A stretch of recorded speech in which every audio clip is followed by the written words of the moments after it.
Assalamualaikum warahmatullahi wabarakatuh. Yang terhormat Bapak Kepala Sekolah SD Negeri Pasir dan kepada Bapak Ibu Guru Keluarga Besar SD Negeri Pasir yang saya hormati, alhamdulillah pada siang hari ini kita berkumpul bersama untuk suatu acara yaitu diseminasi menyebarkan pemahaman dan pengalaman penerapan budaya positif untuk calon guru penggerak angkatan 7, yaitu beliau Bu Nur Aswatun Hasanah. Baik, dalam acara ini saya perkenankan untuk membacakan susunan acara. Yang pertama adalah pembukaan, yang kedua menyanyikan lagu Indonesia Raya, yang ketiga adalah sambutan Kepala Sekolah SD Negeri Pasir, dan yang keempat penyampaian materi, yang kelima penutup. Baik Bapak dan Ibu, mari kita buka bersama acara pada siang hari ini dengan bacaan basmalah. Bismillahirrahmanirrahim. Acara yang kedua adalah menyanyikan lagu Indonesia Raya yang akan dipimpin oleh Ibu Dwi Nurani. Kepada Ibu Dwi, persilakan.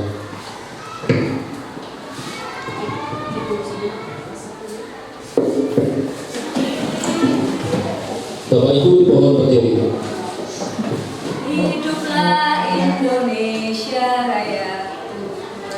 Indonesia tanah airku, tanah tumpah darahku.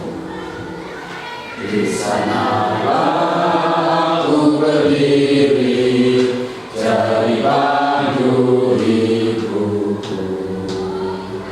Indonesia kebangsaanku, bangsa dan tanah airku. Marilah kita berseru, Indonesia bersatu. Hiduplah tanahku, hiduplah negeriku, bangsaku, rakyatku semuanya.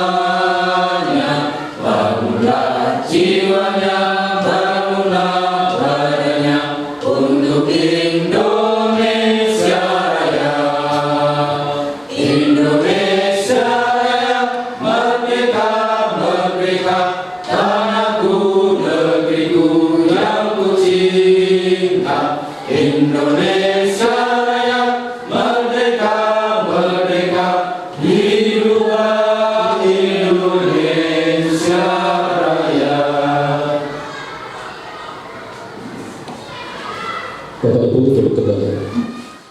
Acara yang ketiga adalah sambutan Kepala Sekolah SD Negeri Pasir, yaitu Bapak Sarmin SPDSD. Kepada Kepala Sekolah dipersilakan. Bismillahirrahmanirrahim. Assalamualaikum warahmatullahi wabarakatuh. Yang saya hormati Ibu Nur Aswatun Hasanah sebagai guru penggerak angkatan 7. Yang saya hormati Ibu Bapak guru serta karyawan SD Negeri Pasir. Sebelumnya marilah kita senantiasa memanjatkan puji syukur kehadirat Allah Subhanahu wa Ta'ala, Tuhan yang Maha Kuasa, yang telah memberikan taufik, hidayah, inayah kepada kita, sehingga alhamdulillah pada siang ini kita dapat melaksanakan paparan diseminasi budaya positif yang nanti akan disampaikan oleh beliau Ibu Nur Aswatun Hasanah sebagai guru penggerak angkatan 7. Rahmat dan salam semoga senantiasa tercurah pada junjungan kita Nabi Muhammad Sallallahu Alaihi Wasallam, Nabi yang kita harapkan syafaat atau pertolongannya besok di yaumil akhir, dan mudah-mudahan kita termasuk umat yang akan mendapat syafaatnya. Allahumma amin. Ibu, bapak, guru yang berbahagia, pertama saya merasa bahagia sekali. Mengapa? Karena SD kita, SD Pasir yang kita cintai, sudah ada yang diterima sebagai guru penggerak, walaupun angkatannya bukan angkatan 1, sudah angkatan 7, namun itu juga merupakan prestasi. Nah, dari kegiatan guru penggerak kemarin sudah dilaksanakan juga acara Lokakarya, ya. Nah, yang sekarang adalah diseminasi budaya positif. Tentunya budaya positif itu hal yang perlu kita pahami, perlu kita ketahui. Saya mendengar kata diseminasi saja, ya masih perlu membuka kamus apa itu sebetulnya diseminasi budaya positif, ya, diseminasi budaya positif. Nah, kita tahu bahwa budaya itu merupakan hasil budi dan daya, pemikiran yang menghasilkan budi pekerti, itu budidaya. Budidaya positif di sini adalah hal-hal yang menghasilkan perilaku yang positif, ya. Nah, sehingga sebetulnya apa itu budaya positif bisa diartikan sebagai kebiasaan, ya, kebiasaan yang baik-baik, karena kebiasaan itu merupakan hasil dari pemikiran manusia, sehingga dikatakan bahwa budaya merupakan hasil pemikiran manusia yang diwujudkan dalam perilaku. Budaya positif tentunya perilaku yang positif. Nah, memang sangat perlu yang namanya budaya positif, sangat bagus. Mengapa? Karena saya melihat akhir-akhir ini setelah adanya pandemi, dulu anak-anak kita diajar dengan model pembelajaran daring, yang tentunya anak itu tidak pernah diajari sopan santun, tidak pernah belajar diawali dengan berdoa bersama-sama, hanya lekatnya atau dekatnya dengan gadget, dengan HP.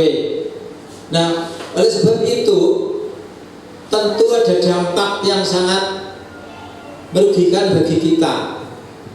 Pembelajaran daring yang jelas tidak bisa memasukkan budaya-budaya yang positif tadi, mengakibatkan anak-anak kita kurang sopan santunnya, kurang cara beribadahnya, dan budaya positif yang lainnya. Nah, oleh karena itu, ini nanti akan dijelaskan oleh Bu Nur Aswatun Hasanah tentang budaya positif. Nah, saya berpesan sebagai kepala sekolah atau orang yang dituakan, monggo nanti kita perhatikan bersama-sama tentang budaya positif. Seperti apa itu budaya positif, terus bagaimana cara menanamkan kepada siswa tentang budaya positif, terus apa peran guru. Karena menurut saya peran guru dalam melestarikan budaya positif itu sangat sentral atau sangat penting. Karena guru adalah sebuah manajer di dalam kelas. Guru yang akan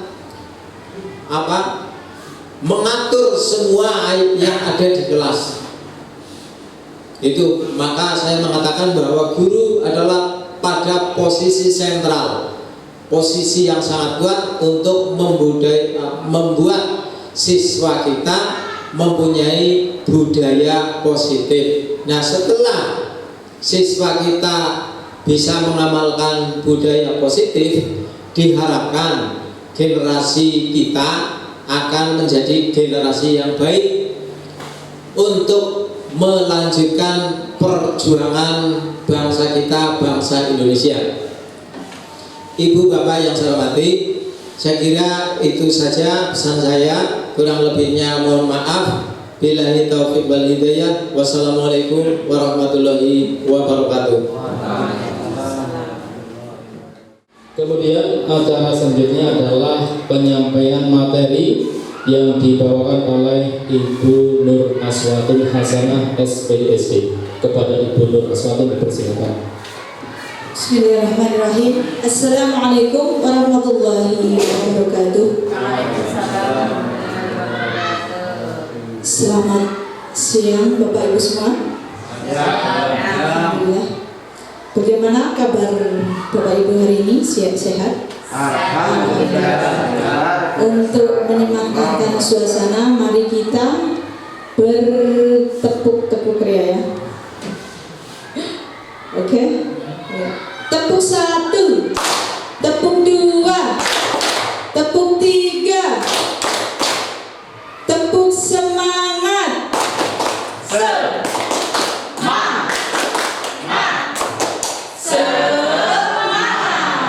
Oke, terima kasih. Ya. Alhamdulillahirrahmanirrahim. Puji syukur kehadirat Allah Subhanahu wa taala. Pada siang hari ini saya bisa berdiri di hadapan Bapak Ibu semua dalam rangka saling berbagi ilmu yang saya dapat dari pendidikan guru penggerak angkatan 7, yaitu tentang diseminasi menyebarkan pemahaman dan pengalaman penerapan budaya positif. Bapak Ibu yang saya hormati, sebelum kita masuk acara pada penyampaian hari ini, terlebih dulu lebih alangkah baiknya kita ucapkan puji syukur kehadirat Allah Subhanahu wa taala yang mana pada siang hari ini kita bisa berkumpul bermuajahah. Alhamdulillah tidak ada suatu halangan suatu apa. Kedua, salawat serta salam selalu kita haturkan pada junjungan Nabi Agung Muhammad SAW, yang mana mudah-mudahan kita termasuk ke dalam umatnya yang mendapatkan syafaat di dunia maupun di akhirat. Allahumma amin. Langsung saja Bapak Ibu, terkait kita saling berbagi, saya perkenankan berdiri di depan Bapak Ibu semua. Tidak berarti saya itu lebih pandai dari Bapak Ibu, tapi ini saya laksanakan yaitu sekedar berbagi ilmu yang saya dapat di pendidikan guru penggerak angkatan 7. Nah, di sini konsep modul budaya positif yaitu meliputi 1. Perubahan paradigma belajar, 2. Disiplin positif, yang ketiga motivasi perilaku manusia, yang keempat yaitu kebutuhan dasar kita sebagai manusia, dan yang kelima yaitu posisi kontrol manusia, dan yang terakhir yaitu dari bagian modul yang saya pelajari yaitu tentang keyakinan kelas dan segitiga restitusi. Apa sih itu? Mari kita saling sharing bersama. Bapak Ibu yang saya hormati dan yang saya cintai, untuk pembelajaran paradigma baru yaitu terkait dengan pembelajaran yang dilakukan berdasarkan prinsip pembelajaran berdiferensiasi. Artinya berdiferensiasi itu setiap anak, tentunya di setiap kelas itu mempunyai kemampuan yang berbeda-beda. Cara, gaya bahasa, gaya belajar itu berbeda-beda. Ada yang salah satunya suka visual, bisa kita berikan dengan visual, atau juga ada yang suka menyimak, atau juga ada yang suka dengan audio ataupun dengan visual seperti itu. Sehingga diharapkan setiap siswa itu bisa belajar sesuai dengan kebutuhan dari tahap perkembangannya untuk mewujudkan profil pelajar Pancasila. Perlu diketahui untuk profil pelajar Pancasila yaitu ada 6. Salah satunya 1. Beriman dan bertakwa terhadap Tuhan Yang Maha Esa. 2. Berkebinekaan global, mandiri, gotong royong, kenalan kritis dan kreatif. Seperti itu. Mungkin yang sudah mengenal dengan IKM sudah bisa dipelajari di PMM. Seperti itu. Apa itu disiplin? Mungkin dari Bapak Ibu sudah setiap hari, bahkan setiap saat di kelas Bapak Ibu sudah menanamkan apa itu disiplin. Ya, mungkin dari beberapa Bapak Ibu sudah tertanam setiap hari, bahkan mungkin sebelum masuk kelas, di dalam kelas ataupun di luar kelas sudah Bapak Ibu disiplinkan. Apa sih itu disiplin? Coba Bu, kira-kira apa ya Pak? Berangkat tepat waktu. Oh, berangkat tepat waktu, ya. Itu salah satu contohnya. Ya, terima kasih Pak Udin.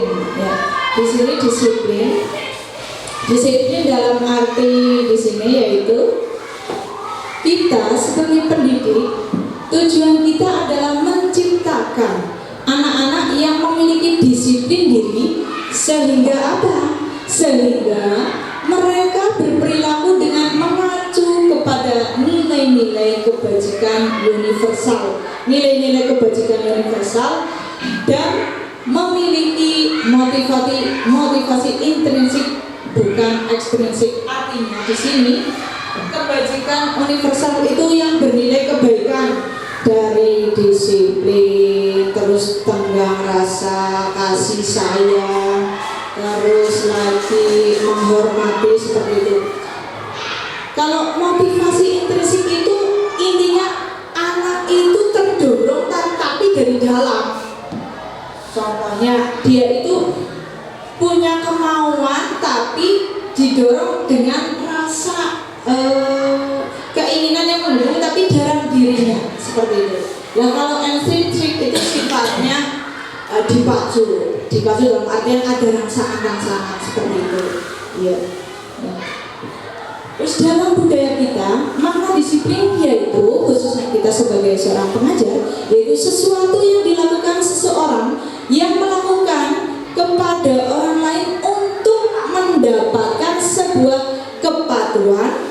Disiplin cenderung berhubungan dengan kadang kita itu ketika kita menanamkan disiplin itu cenderung berhubungan dengan ketidaknyamanan, seperti itu. Ketidaknyamanan yang harus kita redam, ya, seperti itu. Disiplin positif di sini merupakan salah satu cara penerapan disiplin di sini bertujuan untuk menumbuhkan kesadaran serta pemberdayaan anak-anak untuk melakukan sesuatu tanpa adanya sebuah paksaan ataupun bahkan ancaman atau juga bahkan hukuman, seperti itu. Karena kita sebagai pendidik sekarang itu ibaratnya serba dilema. Apa kita itu sudah mendisiplinkan kontrol kita sebagai guru yang baik. Lanjut. Kebutuhan dasar manusia itu salah satunya yaitu bertahan hidup. Bertahan hidup artinya itu kita itu tidak hanya sandang, pangan, papan, dan juga tapi juga yang lainnya. Selain sandang pangan yang pokok, itu juga salah satunya itu kasih sayang dan rasa ingin diterima. Salah satunya di lingkungan kelas kita. Bahkan ada siswa yang belum bisa beradaptasi dengan temannya terkadang ada yang ingin diperhatikan, ingin disayang teman, terkadang mengajak atau punya ide yang jahil atau juga usil atau juga itu juga salah satu mungkin ya perlu kita atasi seperti itu. Jadi yang namanya ingin dikasihi, ingin diterima sebuah kelompok itu tidak mesti melakukan tindakan-tindakan yang kurang pas seperti itu. Untuk penguasaan itu ya salah satunya bisa penguasaan ilmu pengetahuan atau juga yang lain. Kebebasan kita itu sebagai manusia itu tentunya mempunyai kebebasan dalam bertindak, berpikir, terus lagi mengeluarkan pendapat atau juga beragama atau juga kebebasan dalam melakukan sesuatu yang intinya harus sesuai dengan kodrat kita sebagai makhluk sosial atau juga makhluk apa? Iya. Di antara keempat kebutuhan dasar manusia ada juga kebutuhan yang paling kita itu harus terpenuhi. Salah satunya yaitu kesenangan. Karena di antara empat itu kalau tidak senang tidak ada gunanya. Seperti itu. Yang namanya uang, terus lagi itu tidak mesti membuat sebuah senang. Bisa di dalam kelas kita itu bisa happy melihat anak kita tersenyum, melihat anak kita itu tumbuh dengan ceria, tidak takut kepada kita. Terus lagi bisa sharing antar siswa dengan gurunya, itu kalau pribadi itu sudah sangat termasuk ke dalam poin kesenangan seperti itu.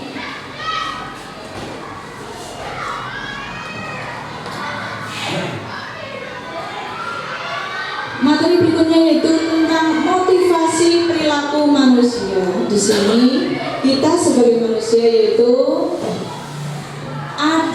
kita itu tentunya memiliki dorongan. Dorongan dari mana? Dorongan yang timbul dari seseorang secara sadar atau tidak sadar untuk melakukan suatu tindakan dengan tujuan. Tujuannya yaitu satu, menghindari ketidaknyamanan dan hukuman. Biasanya murid melakukan disiplin diri karena takut apa? Takut dihukum. Itu kategori satu. Adalah tingkatan dari motivasi perilaku manusia itu termasuk ke tingkatan yang paling bawah dari perilaku manusia. Adapun kita naikkan grade kita, yaitu pada tingkatan kedua, yaitu untuk mendapatkan imbalan atau penghargaan dari orang. Contohnya, murid melakukan disiplin karena menginginkan sebuah imbalan, motivasi itu lebih grade-nya lebih satu tingkat dari yang pertama. Karena tadi yang pertama kan ada perasaan tidak nyaman. Tidak nyamannya kenapa? Dia itu memiliki rasa takut seperti itu. Dan yang ketiga, tingkatan grade yang ketiga yaitu untuk menjadi orang yang mereka inginkan dan menghargai diri sendiri dengan nilai-nilai yang mereka percaya. Di sini murid bertindak yaitu melakukan disiplin karena sadar akan nilai kebajikan. Ini adalah motivasi yang paling tinggi grade-nya, tingkatannya yaitu dari seseorang yang memiliki disiplin positif. Sampai sini kiranya ada yang mau ditanyakan Bapak Ibu? Lanjut, oke. Konsep disiplin dengan identitas gagal. Di sini dalam artian gagal itu belum mencapai titik maksimal, yaitu karena apa? Anak didik kita itu masih salah satunya masih merasa saya itu dengan hukuman atau juga penghargaan. Di sini kriteria yang masuk ke dalam hukuman itu salah satunya ada rasa menyakitkan, tidak nyaman, terus lagi murid itu takut dalam artian wah ini orang gak harus kok uli hukuman gitu. Nah, seperti itu. Jadi itu masih dalam kategori identitas yang masih gagal, khususnya dalam konsep disiplin di sini.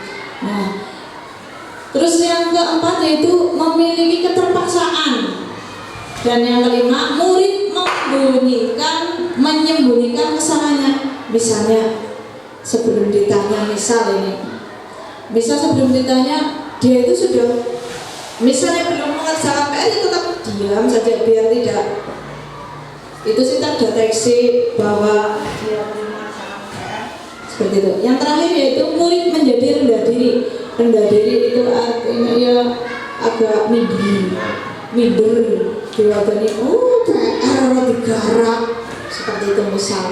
Itu masih ke dalam kategori hukuman yang termasuk dalam disiplin yang masih gagal. Terus yang kaitannya dengan penghargaan itu satu sebenarnya tidak efektif, merusak hubungan. Wah, yang berarti permen yang Jawa Bu seperti itu berarti masih kurang efektif. Terus yang ketiga itu mematikan kreativitas.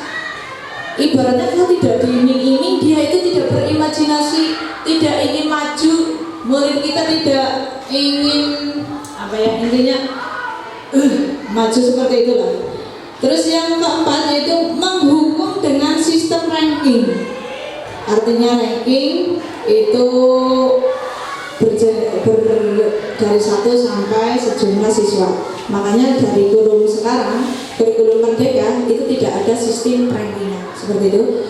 Yang kelima itu merampas menghargai dirinya. Orang percaya bahwa aku itu bisa tanpa ada embel-embel sebuah penghargaan seperti itu.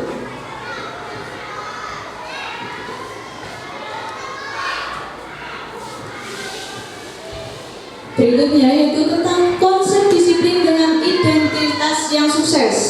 Kalau tadi ada hukuman, penghargaan, nah di sini kita kategorikan masuk ke identitas yang sukses. Kategorinya apa saja? 1. Penguatan jangka pendek. Untuk konsekuensi penguatan jangka pendek perlu monitoring lebih lanjut, adanya stimulus dan respon. Jadi antara guru, siswa atau juga wali itu butuh adanya stimulus respon. Terus yang keempat yaitu murid menghormati peraturan yang ada itu ditaati. Tapi ya tidak menutup kemungkinan ada salah 1, 2, atau 3 dari sebagian siswa kita yang masih ada. Itu tugasnya kita sebagai seorang pendidik dan pengajar seperti. Yang kelima yaitu kehilangan waktu untuk mengurangi kesalahan. Itu jadi anak itu sibuk akhirnya mengurangi sebuah kesalahan. Terus yang terakhir yaitu adanya restitusi. Nah, ini materi yang akan kita bahas nanti yaitu restitusi. Di sini 1 dan termasuk di dalam disiplin identitas yang sukses yaitu 1. Murid bertanggung jawab atas perilakunya. 2. Murid bisa fokus dalam tentunya pemecahan masalah dalam jangka panjang, tidak instan seperti itu. Yang ketiga, murid menghormati dirinya dan orang lain. Jadi intinya di sekolah, di kelas itu tidak ada bully-bully. Hilangkan bully-bully. Terus yang keempat yaitu teori kontrol, yaitu dirinya memegang kontrol. Jadi yang namanya sebuah emosi perkembangan siswa itu memang ya masih perlu banyak sekali bimbingan dari kita. Yang terakhir yaitu murid bersemangat memperbaiki kesalahan. Jadi di sini mengapa disebut identitasnya termasuk disiplin sukses, itu murid tahu bahwa yang namanya ketika dia melakukan sebuah kesalahan, dia itu paham, wah iki aku bener itu, aku kudu berbani ini, misal seperti itu. Jadi tidak pasti kita yang memberikan bimbingan konseling, tapi dia itu mampu memecahkan permasalahan dan memperbaiki dirinya sendiri. Konsep disiplin pendekatan restitusi. Di sini materi yang kita bahas, gimana Pak? Bisa dilanjut? Iya, terima kasih. Konsep disiplin pendekatan restitusi yaitu di sini yaitu cara atau trik menanamkan disiplin positif kepada murid. Apa sih itu restitusi? Makin penasaran. Wow, keren seperti itu. Pengertian restitusi yaitu proses menciptakan kondisi bagi murid untuk memperbaiki kesalahan mereka sehingga nantinya murid itu diharapkan bisa memperbaiki kesalahan mereka sendiri sehingga mereka bisa kembali pada kelompok mereka dengan karakter yang lebih kuat. Artinya tidak terjerumus ke dalam kesalahan yang sama. Contohnya bocah boten nate ngarep tugas, ngarep PR, itu kita beri bimbingan. Terus apa sih ciri-ciri restitusi? Di sini ciri-ciri restitusi yaitu agar kita bisa belajar bersama, yaitu menebus kesalahan namun belajar dari kesalahan. Jadi sudah pernah melakukan kesalahan, tapi dari kesalahan tersebut itu diambil hikmah dan diambil sebagai pelajaran bahwa besok tidak mengulang kesalahan yang sama. Yang kedua itu memperbaiki hubungan dengan teman, dengan guru, dengan lingkungan sekitar seperti itu. Tawaran bukan paksaan, artinya dia itu mempunyai brand sendiri, maksudnya perlindungan sendiri seperti itu, bukan paksaan dari orang lain. Yaitu yang keempat yaitu menuntun untuk melihat ke dalam diri. Menuntun dalam artian apa yang lebih, apa yang kurang di dalam dirinya itu dia itu paham. Yang kelima yaitu mencari kebutuhan dasar yang mendasari sebuah tindakan. Kebutuhan dasar dari mungkin kompetensi yang dimiliki. Yang kelima yaitu fokus pada karakter siswa itu yang diharapkan ya beriman dan bertakwa kepada Tuhan, terus lagi mungkin unggul dalam prestasi, selain unggul dalam prestasi juga unggul dalam bidang yang lain, khususnya di SD Pasir tentunya unggul dalam bidang selain unggul dalam prestasi juga unggul dalam keolahragaan, khususnya voli. Itu bisa ditanamkan sebuah karakter. Terus sebelum masuk bisa dibiasakan dengan gerakan 5S. Yang keenam yaitu menguatkan dan fokus pada solusi. Jadi tidak hanya ada permasalahan tapi tidak bisa memecahkan, tapi dia itu sudah memiliki solusi. Itu ciri-ciri dari restitusi. Lanjut. Kita sebagai pengajar itu diharapkan mempunyai 5 kompetensi kontrol. 5 kompetensi kontrol restitusi yaitu 1. Sebagai penghukum, 2. Pembuat merasa bersalah, tiga sebagai teman syar'i. Jadi tidak mesti yang namanya kita sebagai seorang guru pasti setiap hari, bahkan setiap jam, setiap saat pasti ada anak yang salah satunya dikasih PR, tidak mengerjakan tugas, tidak terselesaikan, pasti ada seperti itu. Nah, kita itu diharapkan nanti di bagian kontrol yang mana kita sebagai seorang pendidik seperti itu. Yang kelima yaitu sebagai pemantau, dan yang keenam sebagai seorang manajer. Nah, Bapak Ibu semua, kira-kira dari 5 kontrol yang sudah ada, Bapak Ibu itu sudah menduduki yang mana? Kita kira-kira sebagai teman, wah, ya berarti sudah naik level. Daripada sebagai penghukum berarti sudah naik level. Penghukum. Oh, penghukum berarti kalau misalnya penghukum bagaimana, coba kita nanti pelajari bersama-sama. Oke?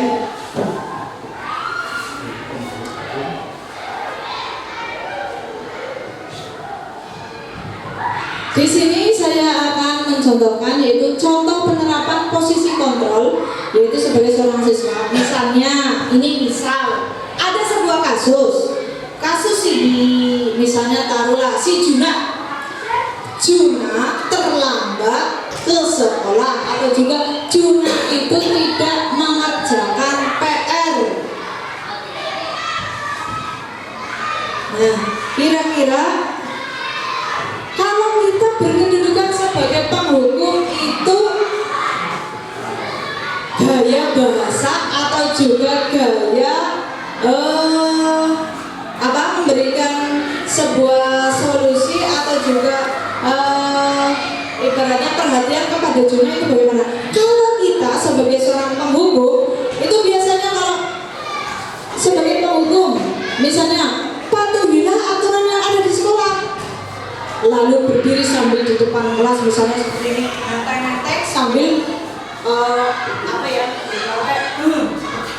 itu kalau misalnya sebagai seorang penghukum. Dan juga bisa juga intonasi ataupun raut muka, mimik, atau juga dengan gestur atau juga dengan gerakan itu sudah terlihat seperti itu.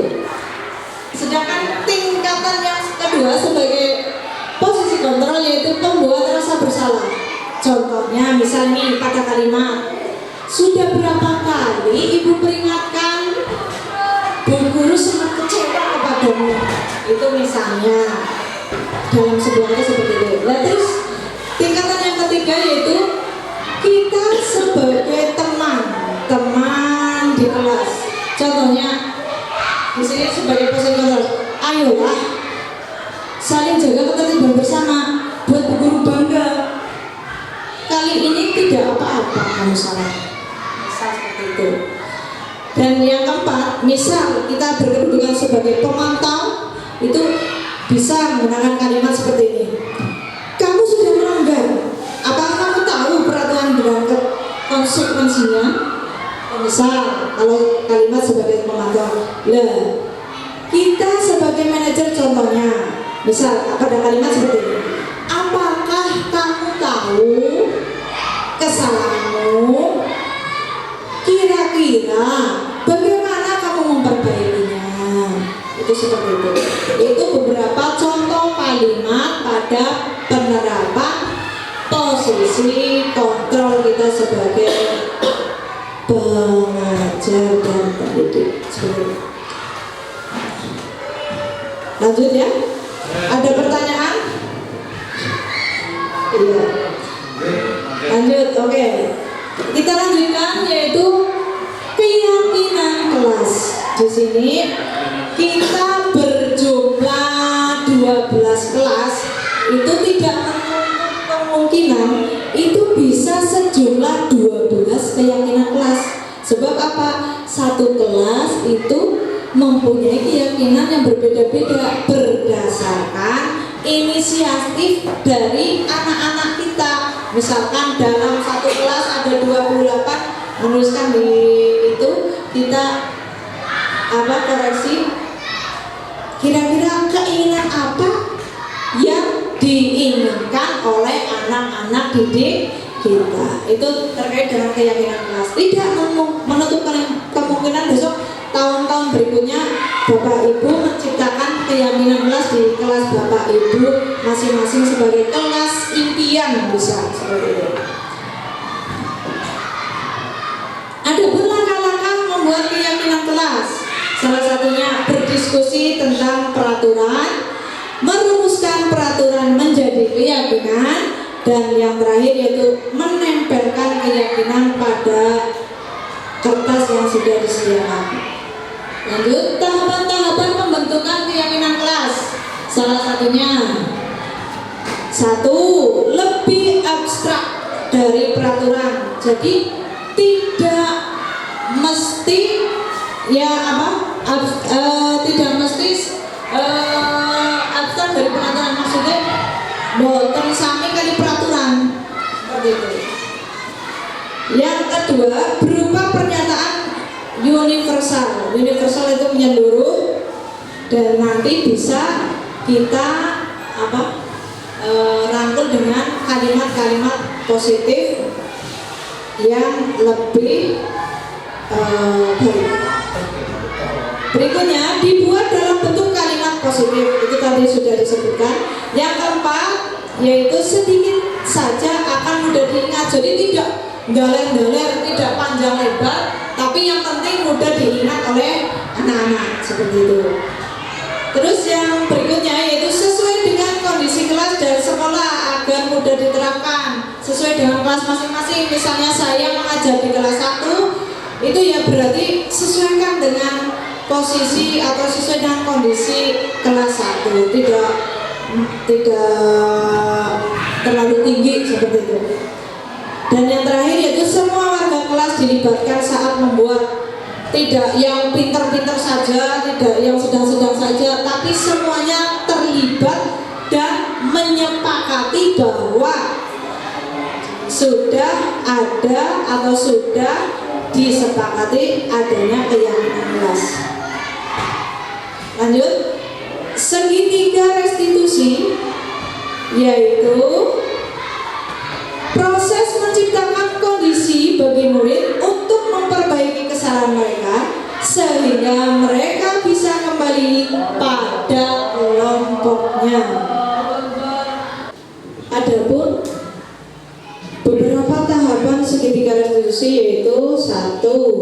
Menstabilkan identitas, 2. Validasi tindakan, dan yang ketiga menanyakan keyakinan. Untuk langkah-langkah segitiga restitusi yaitu 1. Menstabilkan identitas, 2. Menanyakan keyakinan, dan yang terakhir yaitu validasi tindakan. Seperti itu contoh di sini kita sering sekali melihat yang saja tadi pagi itu anak saya khususnya Juna Ibrahim itu terlambat sekolah. Nah di sini kita sebagai pendidik tentunya bisa meredam, bisa menyelesaikan. Intinya itu kan Juna mempunyai sebuah ibaratnya agak tidak kurang mematuhi atau kurang mematuhi apa yang sudah menjadi kesepakatan kelas atau keyakinan kelas pada kelas, khususnya di kelas 1. Nah itu contohnya Juna tadi, misalnya untuk kegiatan restitusi yang dilaksanakan, misalnya menstabilkan identitas itu dengan langkah seperti ini, misalnya bagaimana, mengapa kamu terlambat Juna, seperti itu. Terus lagi untuk menanyakan keyakinan yang sudah dibuat atau keyakinan kelas yang sudah dibuat di kelas itu di flashback lagi. Apakah kamu tahu bahwa apa yang kamu lakukan itu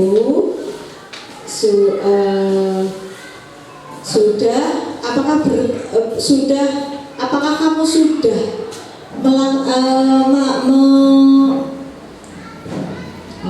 apakah kamu sudah sesuai dengan kesepakatan kelas yang kita buat bersama kemarin, misalnya seperti itu. Dan untuk memvalidasi tindakan, misalnya seperti ini langkah kita.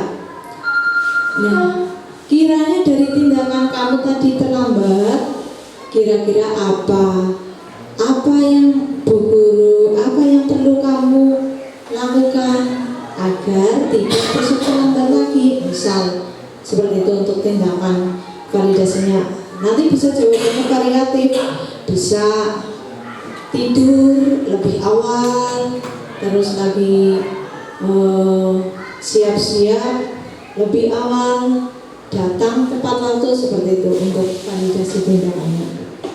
Nah, dari semua modul sudah kita pelajari, dari awal hingga akhir banyak sekali tutur kata yang kurang berkenan di hati Bapak Ibu semua. Saya selaku CGP Angkatan 7 di sini terima kasih, mengucapkan terima kasih sekali atas antusiasme Bapak Ibu semua dalam acara diseminasi budaya positif. Nah, untuk pemahaman lebih lanjut, kiranya dari beberapa berbagi ilmu tadi, kiranya adakah yang Bapak Ibu pertanyakan?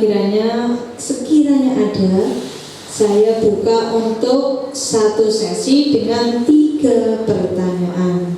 Monggo Bapak Ibu, kami buka 3 pertanyaan dari Bapak Ibu, monggo jika ada yang mau. Oke, terima kasih, monggo Mas.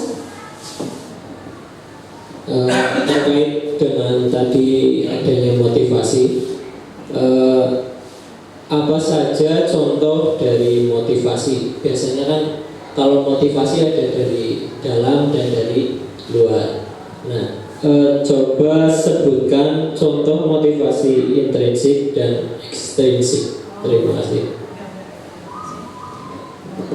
Ya, ternyata Bapak Ibu semuanya dari tadi menyimak dengan seksama ya.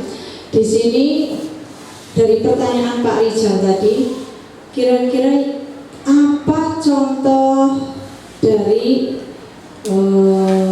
motivasi intrinsik dan juga motivasi ekstrinsik? Kalau di sini, kalau intrinsik itu sifatnya dari dalam, bisa 1 semangat, 2 minat, 3 juga dia itu mempunyai usaha untuk lebih maju, itu seperti itu.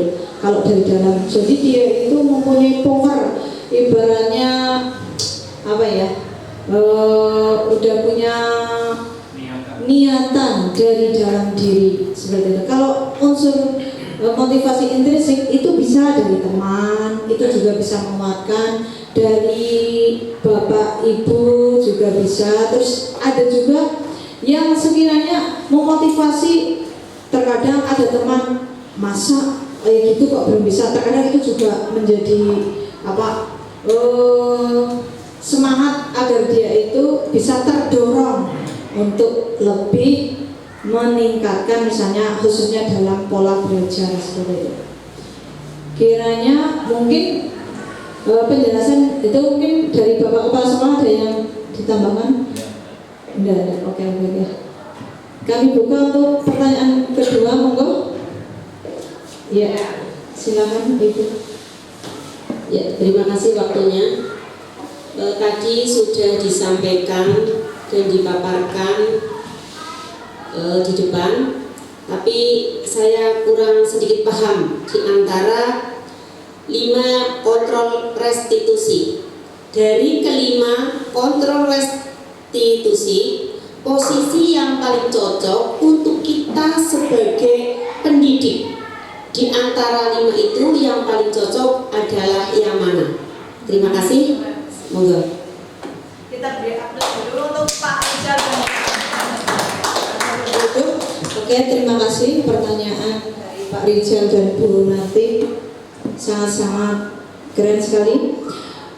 Kita sebagai seorang pendidik itu diharapkan kelima posisi kontrol yang sudah ada itu perlu kita pelajari, perlu kita miliki. Dari hukuman, posisi kontrol hukuman, sebagai teman, sebagai kemauan, atau juga sebagai tadi yang kedua yaitu bukan yang merasa bersalah itu. Nah, dari kelima yang terakhir itu salah satunya manajer, itu di antara kelima itu yang paling pas itu adalah kita hendaknya posisikan diri kita itu sebagai manajer. Karena apa?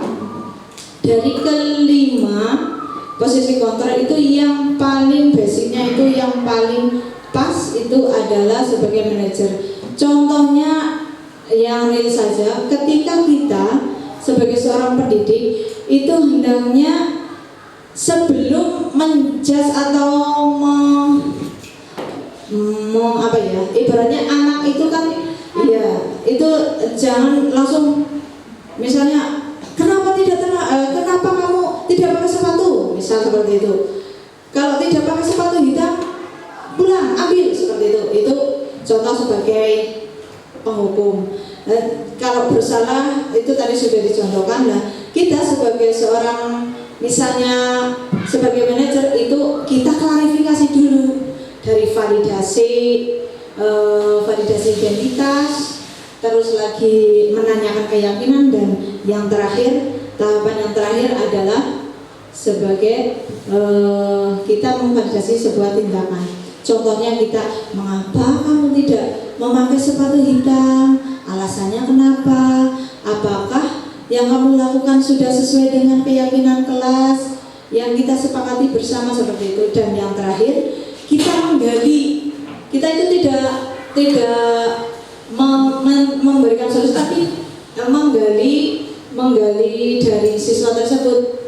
Kiranya dari tadi kamu tidak pakai sepatu itu kiranya sudah pas belum dengan keyakinan kelas, seperti itu. Terus bagaimana kalau besok itu apa yang kamu lakukan agar sepatu yang kamu pakai itu sudah sesuai dengan keyakinan kelas atau juga sesuai dengan peraturan yang ada, seperti itu. Dan baru setelah itu kita sepakati apakah kamu sudah siap besok itu tidak mengulangi seperti itu atau seperti itu. Jadi kita bertindak sebagai manajer seperti itu. Itu yang paling pas. Untuk pertanyaan berikutnya, monggo. Ada? Oke, terima kasih. Pak Kasno. Terima kasih atas kesempatan waktunya. Sedikit mendengar dari pemaparan Ibu tadi tentang masalah keyakinan kelas dan mungkin peraturan kelas Nah, yang mungkin saya tanyakan di sini yang belum begitu paham antara perbedaan antara keyakinan kelas dengan peraturan kelas ya. Peraturan sekolah ya, keyakinan kelas dan peraturan sekolah ya. Mohon untuk. Terima kasih. Beri aplaus untuk Pak Kasno. Terima kasih atas pertanyaan dari Pak Kasno. Saya mencoba menjawab. Memang benar untuk keyakinan kelas itu kira-kira dari penjelasan dari pertama, kira-kira apakah sama antara keyakinan kelas dan peraturan kelas? Kira-kira sama atau tidak ya?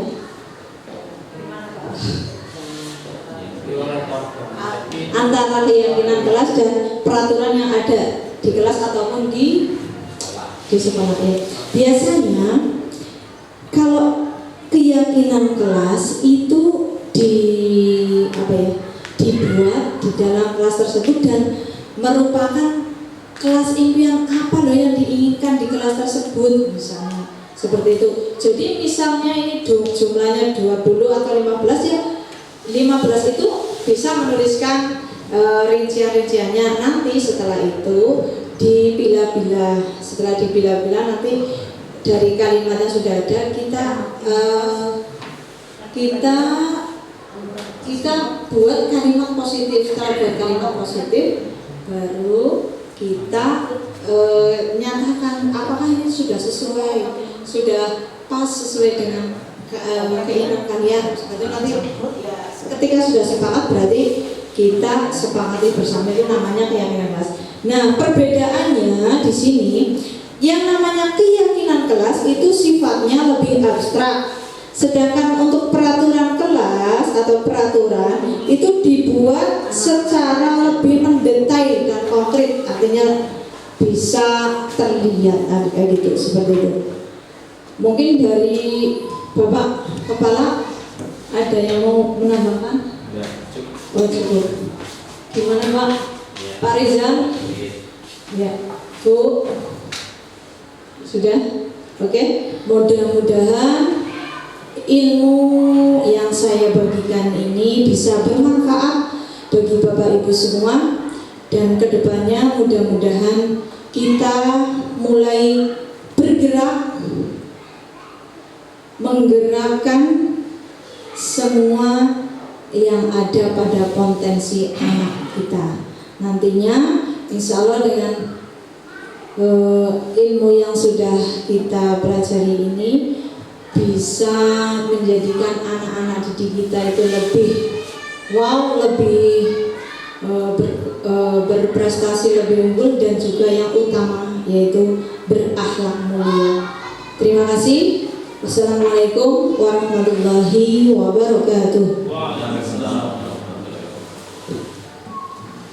Demikian tadi penyampaian materi, yaitu diseminasi menyebarkan pemahaman dan pengalaman penerapan budaya positif yang disampaikan oleh Ibu Nur Aswatul Hasanah,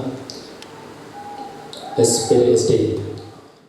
Bapak Ibu, acara selanjutnya adalah menyanyikan lagu Bagimu Negeri. Kepada Bapak Ibu dimohon berdiri.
Terima kasih. Bapak Ibu diperkenankan duduk kembali. Dari awal sampai akhir, alhamdulillah acara sudah selesai. Menginjak acara yang terakhir adalah penutup. Mari Bapak Ibu, acara pada siang hari ini kita tutup bersama dengan bacaan hamdalah. Alhamdulillah Rabbil Alamin. Dari saya selaku pembawa acara, tentu saja banyak kesalahan, ada tutur kata yang kurang berkenan, mohon maaf yang sebesar-besarnya. Billahi taufiq wal hidayah. Wassalamualaikum warahmatullahi wabarakatuh.